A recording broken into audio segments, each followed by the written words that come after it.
Get ready for a chilling true fact from Michigan that will make you rethink abandoned places. In Michigan, the sprawling, abandoned complex known as the Eloise Asylum in Westland holds a truly disturbing past.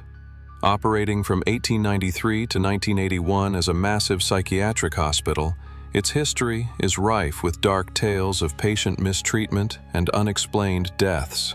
Today, urban explorers and paranormal investigators frequently report unsettling phenomena within its decaying buildings, including disembodied screams, shadowy apparitions, unexplained cold spots, and the pervasive feeling of being watched, a stark echo of the suffering that once permeated its hidden corners and forgotten wards. This story came from a guy named Trevor.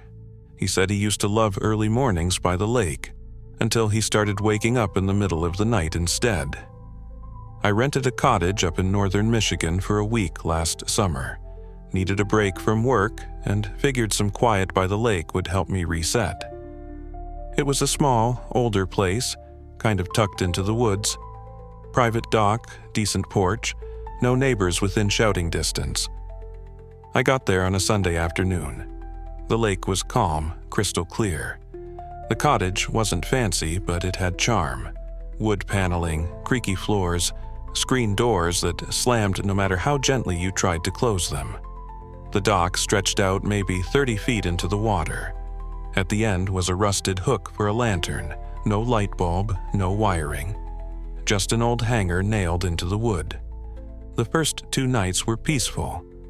I'd cook, sit by the fire, maybe watch the stars before crashing around 10 or 11. But the third night, I woke up around 2:15 a.m. for no reason. I looked out the window and noticed something strange. There was a light at the end of the dock, faint yellow, like an old lantern. I rubbed my eyes, thought maybe I was dreaming. But no, I could see the glow clearly, bobbing slightly like it was moving with the breeze. I figured maybe one of the other cabins nearby had someone out late, fishing or something. Didn't think much of it. Next night, same thing. Woke up, 2:12 a.m. this time. Same yellow glow at the end of the dock. This time, I stepped out onto the porch. The night was totally still. No bugs, no wind.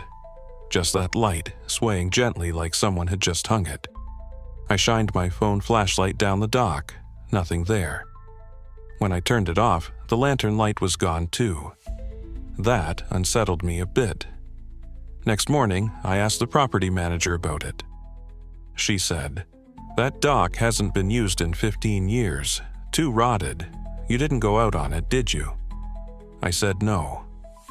She looked dead serious and added, "No one's supposed to. Someone died out there back in the day. Drunk guy fell in, never came back up. Whole thing gave people the creeps after that. We stopped letting renters use it." That night, I stayed up on purpose. Sat in the living room, facing the lake. Around 2:10 a.m., there it was again. That warm, yellow light, right at the end of the dock. This time, I recorded it. Got about 15 seconds before it flickered out like a candle. When I reviewed the video later, the light was there. But there was also something else, a silhouette barely visible. Looked like someone sitting hunched, knees to their chest. The next night, I locked every door and window. Didn't even look outside. But around 2:14, I heard the porch steps creak. Then a soft clink, like metal on wood. I held my breath. Next morning, I found a rusted lantern hanging from the hook at the end of the dock. It hadn't been there before. I packed up and left that afternoon, even though I had 2 days left. The owner called later asking why I left early. I just said, personal reasons. She didn't ask more. I still have the video. And sometimes when I rewatch it, I swear I see the shape move. They told me the dock wasn't used anymore, but someone, or something, is still out there every night. And I don't think it wants to be alone. This one came from a guy named Marcus. He was doing night shifts at a Detroit auto plant and says he still can't go near industrial elevators without feeling sick. I'd just gotten hired at one of the older plants outside Detroit. Big place, rows of machinery, oil-stained floors, fluorescent lights that never stop buzzing. They stuck me on overnight since I was the new guy. My job was mostly cleaning up and checking parts bins between shifts. Quiet work, lonely, but fine. The plant was full of weird corners, locked supply rooms, old stairwells that didn't lead anywhere. Most of them were boarded up or sealed, just part of how the building had changed over the decades. But one door stood out. It was down past Machine Bay 12, near a wall that looked like it hadn't been repainted since the 80s. The door was rusted, heavy-looking, and had a faded sign above it. Basement, Level B. One of the older guys, Joe, saw me looking at it on my first week. He said, "Don't mess with that. It's been shut since before I started here, doesn't even open." I asked why it was still there if it didn't go anywhere.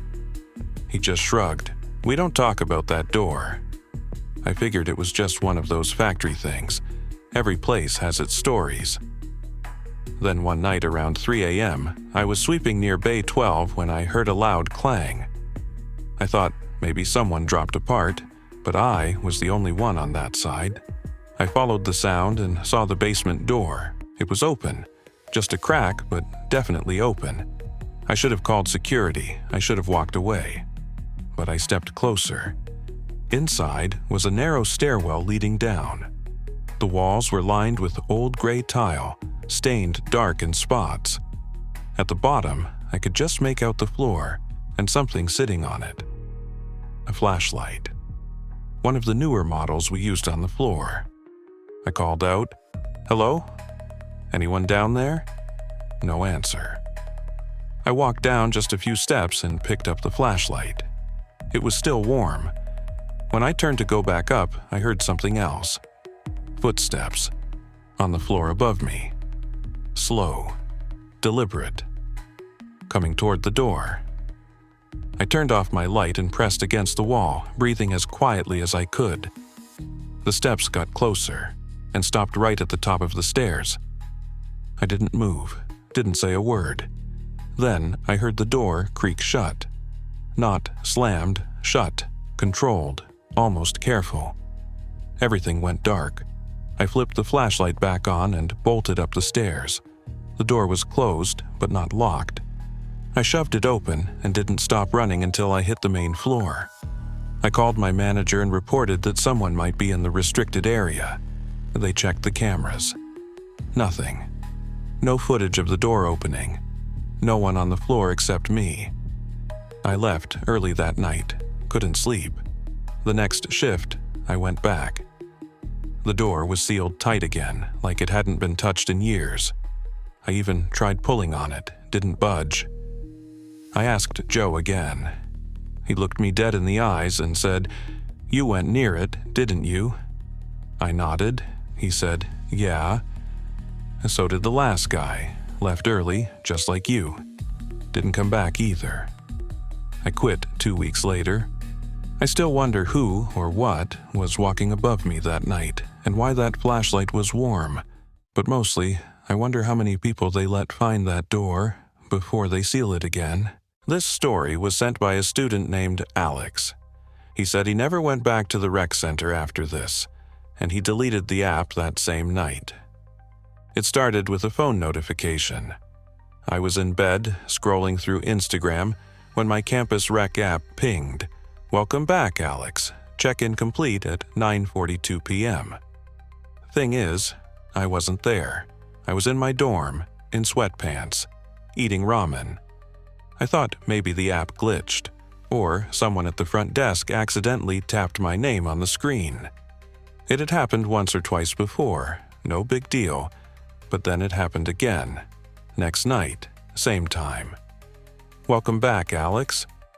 I opened the app. It had my picture, my student ID number, and a check-in log for the basketball courts.